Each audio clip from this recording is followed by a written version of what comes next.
Dengue ম্যালেরিয়ার মতো মশাবাহিত রোগ একেবারে কমিয়ে আনার জন্য পুরো প্রশাসন যুদ্ধকালীন তৎপরতা শুরু করেছে। পুজোর আগে সেই রোগকে বাগে আনার আলাদা তৎপরতা বেড়েছে। যদিও গত বছরের তুলনায় এবছর কলকাতায় ডেঙ্গি আক্রান্তের সংখ্যা কমেছে। এবছর ডেঙ্গি আক্রান্তের সংখ্যা প্রায় 83% কম। সরকারি পরিসংখ্যান অনুযায়ী গত বছর 1 সেপ্টেম্বর পর্যন্ত কলকাতা পুরো এলাকায় 1936 জন ডেঙ্গি আক্রান্ত হয়েছিলেন। এবছর সেই সংখ্যা 331। জেলাতেও ডেঙ্গি আক্রান্তের সংখ্যা প্রায় 1/3 নেমেছে।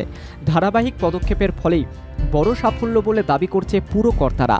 সারা রাজ্যে ডেঙ্গি এখন নাগালের মধ্যে এসেছে। কলকাতাতেও মশাবাহিত রোগের প্রকোপ কমাতে প্রচার বাড়ানো হচ্ছে বলে জানিয়েছেন মেয়র ফিরহাদ হাকিম। একটা বছর হাইপ হয়, একটা বছর কম।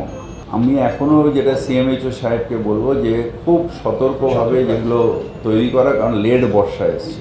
বর্ষা বন্ধ হওয়ার পরে যখন জলটা স্ট্যাগড হয়ে যায়, মানে নতুন জল পড়লে ভেসে চলে যায়। এখন বর্ষা এই আবার একটা সাথে সোম-মঙ্গলবার হবে, তারপরে যে বন্ধ হবে বর্ষা, তারপরের ওই একটা মাস হচ্ছে খুব ডেঞ্জারাস। ইতিমধ্যে ভবিষ্যতের কথা মাথায় রেখে স্বাস্থ্য বিষয়ক অফিসারদের সতর্ক করেছেন মুখ্য সচিব মনোজ পন্থ। বিশেষ করে পুজোর সময় বাড়তি সতর্কতা নিতে বলা হয়েছে। কলকাতা পুরসভার কীটপতঙ্গ বিশেষজ্ঞরা জানিয়েছেন, এবছর কলকাতায় অনেক আগে থেকেই ডেঙ্গি প্রতিরোধের কাজ শুরু করা হয়েছিল।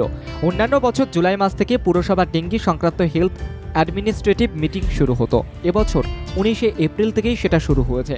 আশা করা হচ্ছে লাগাতার প্রচার আর ধারাবাহিক পদক্ষেপে সাফল্য মিলবে বলেও মনে করছেন মহানাগরিক। জল জমা যেখানে সেখানে ফেলে দাও, খুব ডেঞ্জারাস। ওটা ডেঙ্গির মাস। যেই বর্ষা বন্ধ হবে তারপরে 1 মাস, ওইটা খুব ডেঞ্জারাস মাস। ওইটাতে আমাদের খুব লক্ষ্য রাখতে হবে।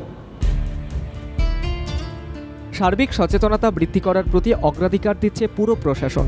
এখন দুর্গাপুজোর সময় পুরসভা চায় নাগরিক জমা জল সরাতে স্বতঃস্ফূর্ত সহযোগিতা করুক।